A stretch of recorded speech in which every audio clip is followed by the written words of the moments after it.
Hey everybody, today we've got another presidential political shift. This time it's going to be 2012 and 2024. This is going to take us from the end of Obama into the re-election of Trump. Tons of political changes during this time, and if you want to just skip ahead to the map, there will be a chapter down below in the description. But first, let's get a little bit of background information about the two elections we're going to compare. First, in 2012, Obama secured a decisive second term. He got 332 electoral votes. He carried 26 states plus DC, and he got 51.1% of the popular vote. Mitt Romney finished with 206 electoral votes. He carried 24 states, and he got 47.2% of the vote. 12 years and 3 elections later, Donald Trump got 312 electoral votes. He carried 31 states plus Maine second, and it looks like his popular vote total is now at 49.8. Kamala Harris got 226. She finished with 19 states, and DC and Nebraska second, and she is at 48.3%. So now that this is more than a decade, there are going to be some noticeable changes on here. So that takes us into this magnificent looking spreadsheet. And in the first column, we've got the states. Then we've got the 2012 Barack Obama vote. Then we've got the 12 Mitt Romney vote. Then it's the 24 Kamala Harris vote. Then the 24 Trump vote. Then we've got the shifts between those two elections for the Democrats, and then the same for the Republicans. Then finally, we've got the net change between the two parties between the two elections. And there's 3 levels of shading in this column. The lightest are going to be under 5 points, and the darkest are going to be 10 or more. One real quick thing to say before I get into this data: even though I take most of it from the usual sources, there's an occasional discrepancy or two with some of these percentages. Usually it's only by a fraction, but it's always frustrating that the data cannot be totally consistent across multiple sources. Most of it should be pretty good though, and with that said, let's start here in Alabama. In 2012, Barack Obama got 38.4%. Mitt Romney won the state with 60.6%. 12 years later, Kamala Harris went down to 34.1%. Trump bumped it up to 64.6%. It's a net loss of 4.3% for the Dems and a net gain of 4% for the Republicans. It's a total net shift of 8.3% away from the Democrats and toward the Republicans. So that's how this works. Now we can quickly go through the rest of these states. In Alaska, that had very little shift, just 0.9% toward the Dems. Arizona got a little bit bluer than that by 3.5%. Arkansas got moderately redder by 6.9%. Even California got a little bit redder by 2.9%. Colorado took a decent step in the opposite direction,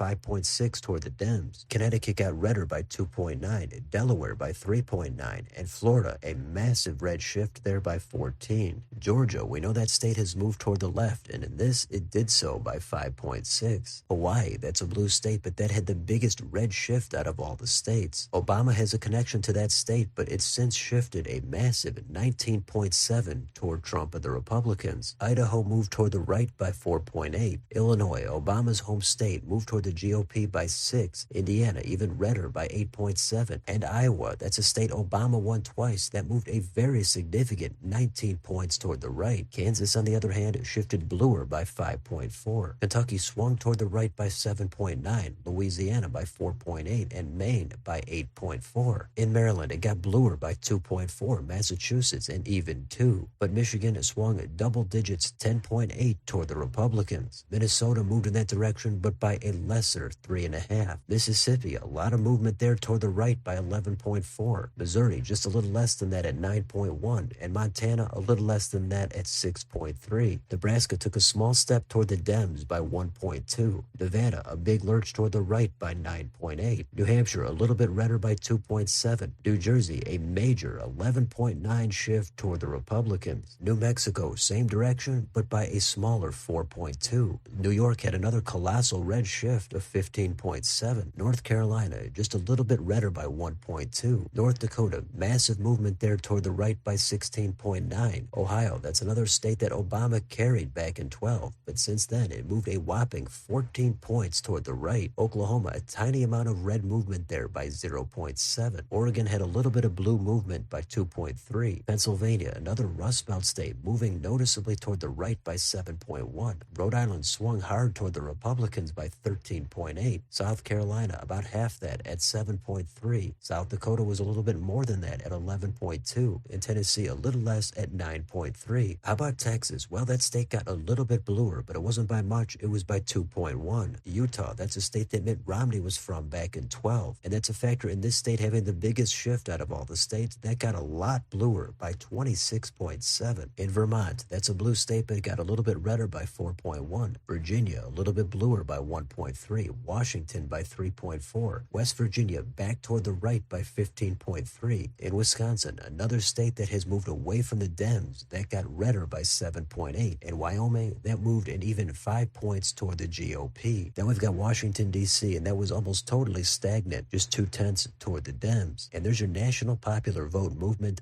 5.4% toward the Republicans. So those are all the states, and those are all of the shifts. And if you want to help visualize this data, we could take it all, we could put it on a map. If we do that, here it is. And we've got similar shading. 10 or more points are the darkest colors, but this time, the very lightest colors are going to be under 1% shifts. Those are going to be the tilt margins. There's not many of those. It's just Alaska, Oklahoma, and D.C. So what are the takeaways from these shifts? Well, now that we're spanning 12 years of data, the shifts tend to be a lot bigger on here. And because the winner of both of these elections are from the opposite party, there is a lot of movement out here in many states. The biggest movement on here is going to be in Utah. But again, Mitt Romney was from that state, but it has trended a little bit toward the Dems. The biggest red movement is from Hawaii. That's a very blue state, but like Romney in Utah, Obama, a big connection to this state. So those two might be a little bit misleading and they might be outliers. But aside from that, a lot of blue states on here do have movement toward the right. That's California, Illinois, New York, New Jersey. Even Rhode Island moved double digits toward the right. A state like Florida had massive movement toward the right, but that state might not be as shocking as some of these other ones, like Iowa or Michigan, also moving more than 10 toward Trump and the Republicans. But overall, the Rust Belt has been major battleground territory. And even though Obama had a ton of success there back in 8 and 12, you can see how red they've gotten here. Now, the bright spots here for the Dems are going to be Virginia. That's a former red state that has really moved toward the Dems over the past decade and a half. It's going to be the same in Colorado, Georgia, and maybe even Arizona. Nebraska, Kansas, and Texas have also moved in that direction, but it's not close enough there to be competitive yet. But who knows which way these states are actually going to move in the next election in 28. A lot of progress for the Dems was kind of wiped out in this last election. Texas is only just a little bit bluer than it was back in 12. That's a state that Democrats were hoping the demographics would be favorable for them to flip it at some point in the near future, but that never materialized. Now, the reasons for all the shifts in all these states are going to vary from state to state, maybe even from county to county. But the old Obama coalition in the Midwest and the Rust Belt, that moved